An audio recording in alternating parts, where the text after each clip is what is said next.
খুলনার উপকূলে বেড়িবাঁধ সংস্কারে গত 10 বছরে অর্ধশত কোটি টাকা ব্যয় হয়েছে, তবুও ভাঙছেই বাঁধ, ডুবছে লোকালয়। পূরণ হয়নি টেকসই বাঁধের দাবি। সংস্কার কাজে নানা অনিয়মের অভিযোগ তুলেছেন উপকূলের মানুষ। স্থায়ী কাজে আরও বরাদ্দ চায় পানি উন্নয়ন বোর্ড। একমাত্র ওয়ালটন এসি দিচ্ছে 1 বছরের রিপ্লেসমেন্ট গ্যারান্টি এবং কম্প্রেসারের 10 বছরের গ্যারান্টি।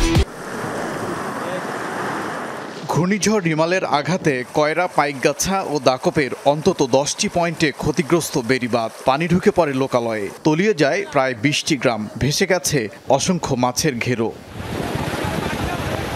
এরপর পেরিয়েছে কয়েকদিন, এখনও সেই চিত্র বদলায়নি পুরোপুরি। দুর্ভোগ নিত্যসঙ্গী উপকূলের মানুষের। টেকসই বাঁধের দাবি থাকলেও তা পূরণ হয়নি। অব দ্য ডিপার্টমেন্টের গাফিলাতি, যারা দায়িত্বে থাকে, বিশেষ করে যে এসও সাহেবরা, এরা এই যে পার্সেন্টেজ যে হিসাব, এরা কিন্তু টাকা নিয়ে উঠে যায়।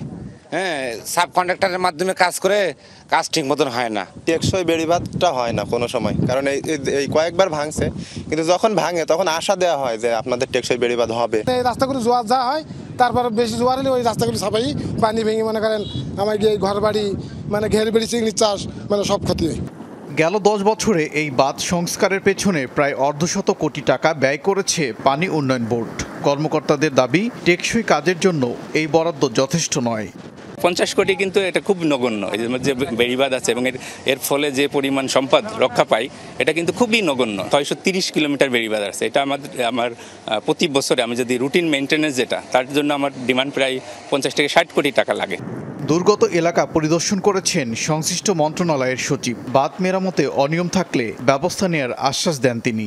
পিপিআর এর আলোকে আমাদের যে নিয়ম আছে সেই নিয়মকানুনটাকে আমরা অনুসরণ করব কঠোরভাবে। যদি সেই ক্ষেত্রে কোনো অভিযোগ পাওয়া যায়, আমরা সেই অভিযোগের বিষয়ে তদন্ত করে যারা দায়ী তাদের বিরুদ্ধে ব্যবস্থা গ্রহণ করব।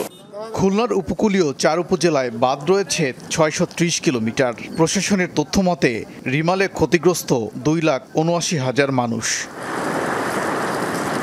ওবায়দুর রহমান, যমুনা নিউজ।